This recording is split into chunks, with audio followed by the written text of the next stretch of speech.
Cuando se habla de justicia en Colombia, inevitablemente se despiertan emociones intensas, dolor, desconfianza y esperanza. Desde el año 2016, cuando se firmó el acuerdo de paz y se creó la Jurisdicción Especial para la Paz, la sociedad colombiana se enfrenta a una pregunta que no tiene una sola respuesta. Es, ¿qué significa realmente hacer justicia después de un conflicto armado?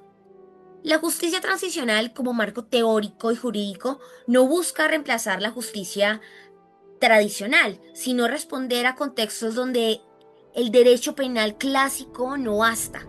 Como explica Ruti Teitel, un propósito es transitar, pasar de la guerra a la paz. Otro propósito es pasar del odio al reconocimiento y también del castigo individual al restablecimiento del tejido social. Sin embargo, en ese tránsito se abren pues muchas tensiones profundas. Una de las más visibles es que la que sienten muchas víctimas y es ¿cómo puede haber justicia si no hay cárcel? Aquí surge un núcleo de nuestro diálogo y es por qué la justicia transicional propone una nueva concepción del castigo, una que no se basa solo en la privación de la libertad, sino en la responsabilidad activa y en la reparación simbólica y colectiva. Pero, ¿qué pasa cuando esta idea no se comprende? ¿Qué ocurre cuando las víctimas interpretan las sanciones restaurativas como una impunidad?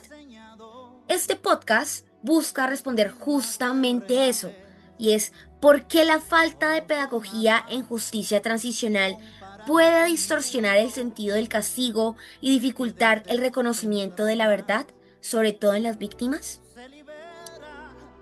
Hoy queremos invitarles a escuchar no solo con los oídos, sino con la conciencia, porque detrás de cada sanción, de cada acto restaurativo, hay una historia, una herida y una posibilidad de sanar colectivamente. Pero antes de hablar de justicia transicional en Colombia, debemos de saber la raíz, de dónde viene la justicia transicional. Así que mi compañero Pierre Roland va a ser el encargado de contarnos de qué se trata esto. Gracias. La justicia tradicional nació tras las grandes guerras del siglo XX, en especial después de la Segunda Guerra Mundial, con los juicios de Nuremberg, donde se juzgaron los crímenes nazis. Desde entonces se convirtió en una herramienta del sistema internacional para defender los derechos humanos. En los años 80 y 90, muchos países que salían de dictaduras o guerras civiles buscaron reconstruir sus sociedades.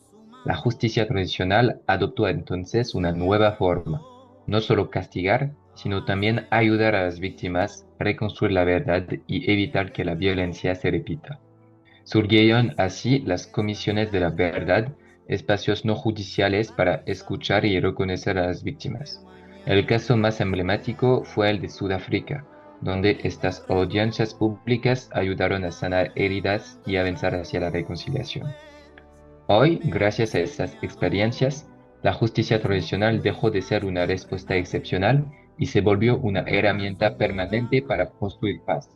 En contextos de conflictos prolongados, la justicia se aplica incluso mientras la violencia continúa, buscando prevenir nuevas violencias y reconstruir la confianza.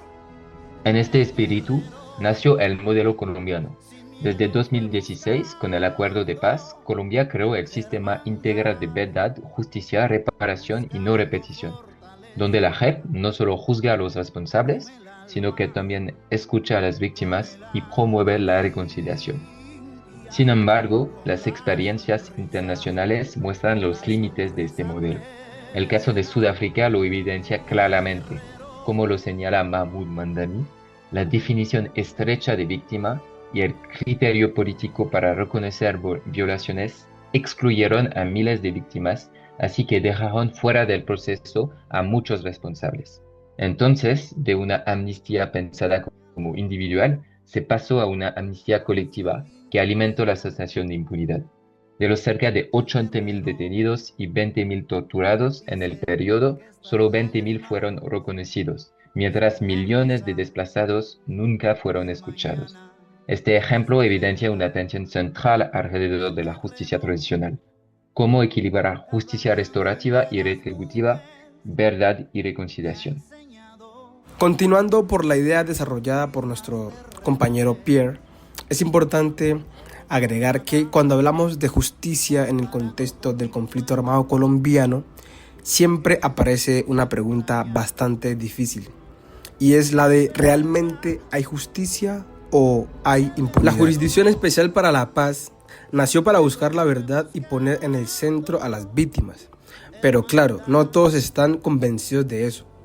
Muchos dicen que las sanciones restaurativas, esas que no incluyen cárcel, sino trabajos comunitarios o reparación, son demasiado suaves frente al daño causado.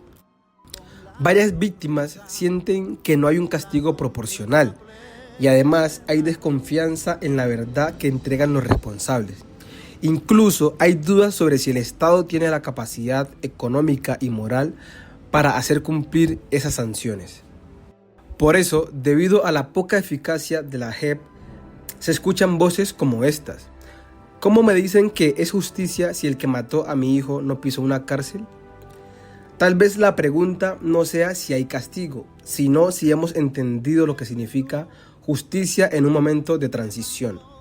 Porque más allá de las sentencias, la paz se construye con la manera en que enfrentamos el pasado y reconocemos el dolor del otro. Ahora vamos siguiendo al bloque de nuestra compañera Samantha, la cual va a contarnos cuáles son esas herramientas pedagógicas y percepciones sociales de la justicia transicional. Adelante, Samantha. Gracias, Juli. Y cuando se habla de sanciones restaurativas, las percepciones de las víctimas no son uniformes.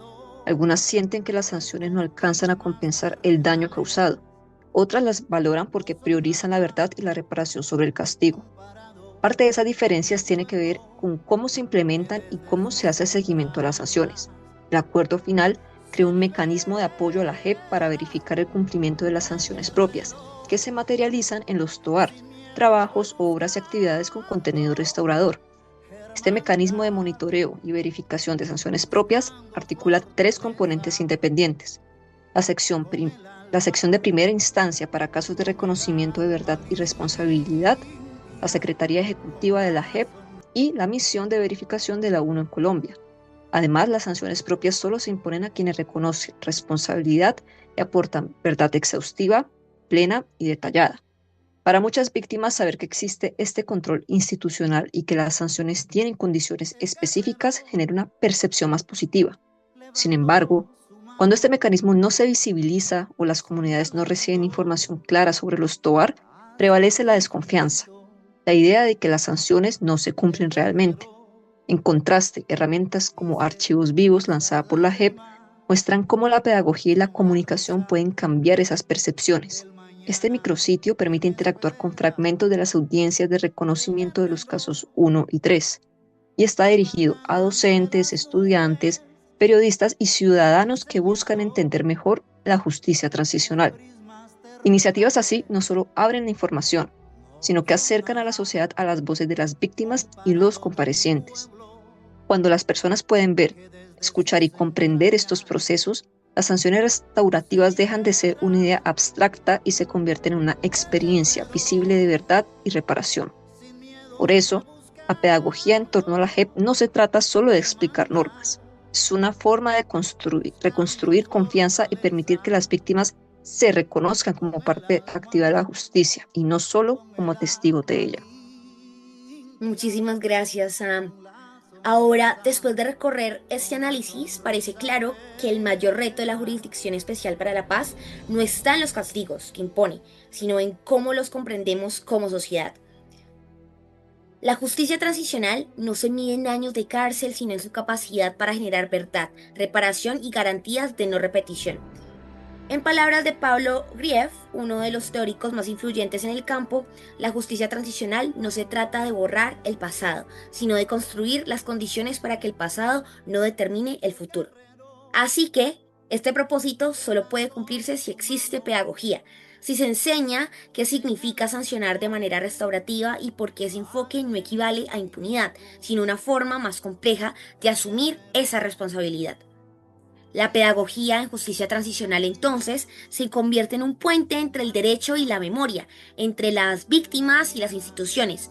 Enseñar justicia transicional es, en última instancia, enseñar empatía. Qué importante esto, porque la comprensión No sustituye el dolor, pero sí lo resignifica. Y quizá allí, en ese proceso de aprender qué significa la justicia en tiempos de transición, pues podemos empezar a sanar no solo como individuos, sino como país. Soy Juliana y este fue nuestro episodio. Castigo o comprensión. La justicia que las víctimas necesitan entender. Muchísimas gracias por escuchar y por seguir pensando la paz con sentido crítico.